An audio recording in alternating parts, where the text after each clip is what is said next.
সঙ্গীত সঙ্গীত এমন এক বিষয় যা মহাদেশের সাথে মহাদেশ, এক সংস্কৃতির সাথে অন্য সংস্কৃতি, এক জাতির সাথে অন্য জাতিকে সুরের মূর্ছনায় একই বন্ধনে জড়াতে পারে। সঙ্গীত মুখের ভাষার মতোই কথা বলে, কিন্তু বিংশ শতাব্দী সঙ্গীতজ্ঞ কিংবা শিল্পীরা কি জানেন? আধুনিক সময়ের সঙ্গীতে নবম শতাব্দীর মুসলিমদের বিশেষ অবদান রয়েছে। তৎকালীন বিখ্যাত বিজ্ঞানী এবং দার্শনিক Al-Kindi musical notation, musical writing system ব্যবহার করে প্রথম সঙ্গীতকে লিখিত আকারে নিয়ে আসতে সক্ষম হয়েছিলেন। তারা এই সঙ্গীতের নোটগুলোতে অক্ষরের বদলে আক্ষরিক সিলেবাস দিয়ে নামকরণ করেছিলেন, যাকে সালমাইজেশন বলে। আমরা হয়তো অনেকেই সঙ্গীতের এই নোটগুলোকে জানি, তবে আমরা এটা জানি না যে আরবি হরফ থেকে এই নামগুলো তৈরি।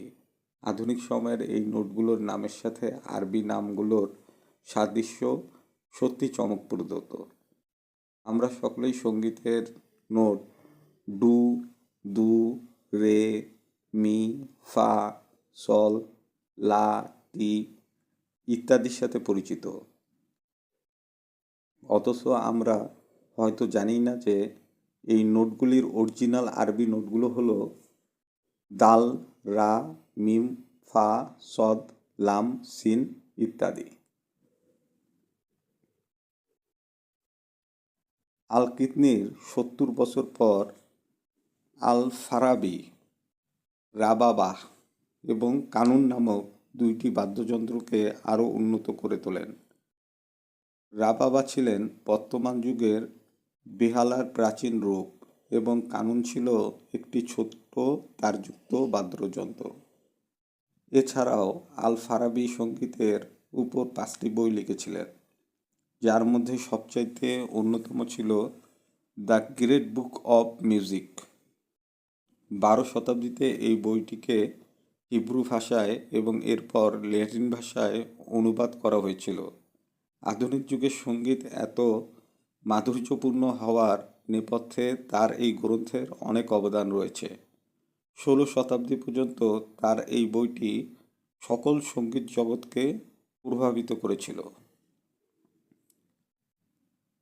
আরাবিয়ান সঙ্গীত ইউরোপে পৌঁছানোর পেছনে সবচাইতে বড় অবদান যাযাবর সঙ্গীতজ্ঞ, বণিক এবং ভ্রমণকারীদের। 800 বছর যাবৎ চলমান মুসলিম শাসনের অধীনে স্পেন ও পর্তুগালের সংস্কৃতি, কৃষ্টি ও কলার দরুন পরিবর্তন সাধিত হয়েছিল।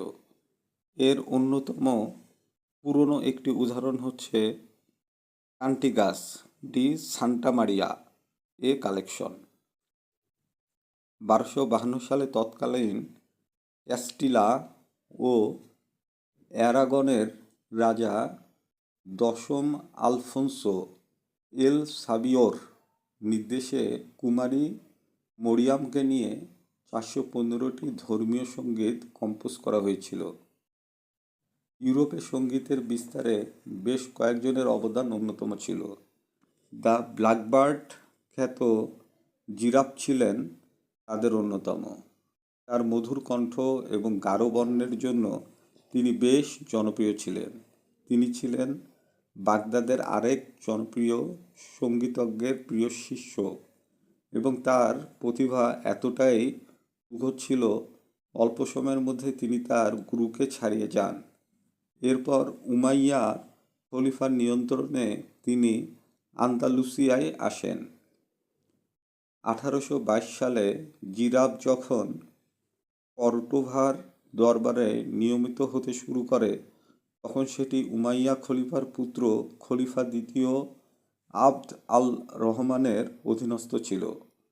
এ সময় তিনি তার শিল্পের স্বীকৃতি পান এবং দ্রুত উন্নতি করতে থাকেন। খুবই অল্প সময়ে তিনি রাজ্যসভার মনোরঞ্জক হিসাবে নিয়োগ পান, যার জন্য তিনি অন্যান্য সুযোগ সুবিধা সহ মাসিক 200 স্বর্ণের দিনার পেতেন।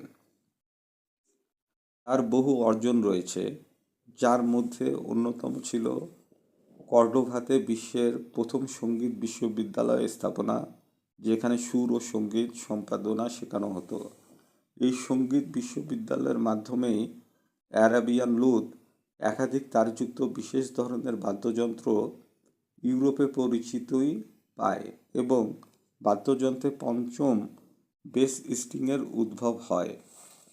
এই সময়ে কাঠের তৈরি স্পেকট্রামের গিটার বাজাতে ব্যবহৃত পিক বদলে শকুনের কুইল, পালকের ফাঁপা অংশ, পালক দিয়ে বিশেষ উপায়ে তৈরি স্পেকট্রামের ব্যবহার শুরু হয়। মুক্ত ছন্দ ও সুরের এক নতুন মাত্রা যুক্ত করার মাধ্যমে সেই সময়ে সঙ্গীত তত্ত্বের পুনর্নিবাস ঘটে। Thank you.